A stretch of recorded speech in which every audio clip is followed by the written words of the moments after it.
Atos 11. Os apóstolos e os irmãos de toda a Judéia ouviram falar que os gentios também haviam recebido a palavra de Deus. Assim, quando Pedro subiu a Jerusalém, os que eram do partido dos circuncisos o criticavam, dizendo: Você entrou na casa de homens incircuncisos e comeu com eles. Pedro, então, começou a explicar-lhes exatamente como tudo havia acontecido. Eu estava na cidade de Jope orando, caindo em êxtase, tive uma visão. Vi algo parecido com um grande lençol sendo baixado do céu, preso pelas quatro pontas, e que vinha até o lugar onde eu estava. Olhei para dentro dele e notei que havia ali quadrúpedes da terra, animais selvagens, répteis e aves do céu. Então ouvi uma voz que me dizia: Levante-se, Pedro, mate e coma. Eu respondi: De modo nenhum, Senhor. Nunca entrou em minha boca algo impuro ou imundo. A voz falou do céu segunda vez: Não chame impuro ao que Deus purificou. Isso aconteceu 3 vezes, e então tudo foi recolhido ao céu. Na mesma hora chegaram à casa em que eu estava hospedado 3 homens que me haviam sido enviados de Cesareia. O Espírito me disse que não hesitasse em ir com eles. Estes 6 irmãos também foram comigo, e entramos na casa de um certo homem. Ele nos contou como um anjo lhe tinha aparecido em sua casa e dissera: Mande buscar, em Jope, a Simão, chamado Pedro. Ele lhe trará uma mensagem por meio da qual serão salvos você e todos os da sua casa.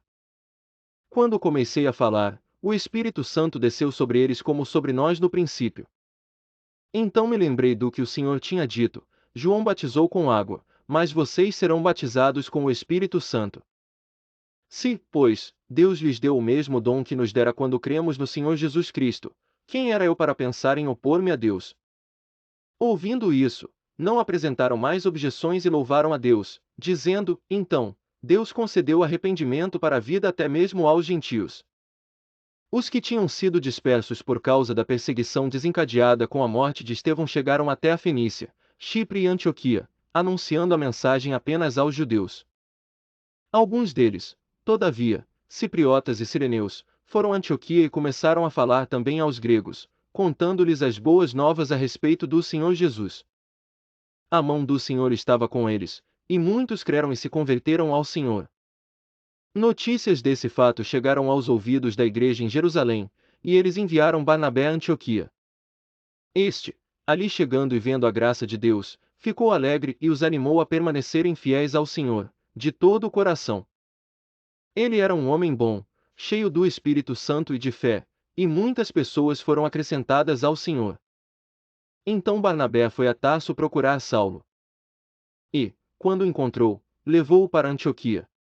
Assim, durante um ano inteiro Barnabé e Saulo se reuniram com a igreja e ensinaram a muitos. Em Antioquia, os discípulos foram pela primeira vez chamados cristãos. Naqueles dias alguns profetas desceram de Jerusalém para Antioquia.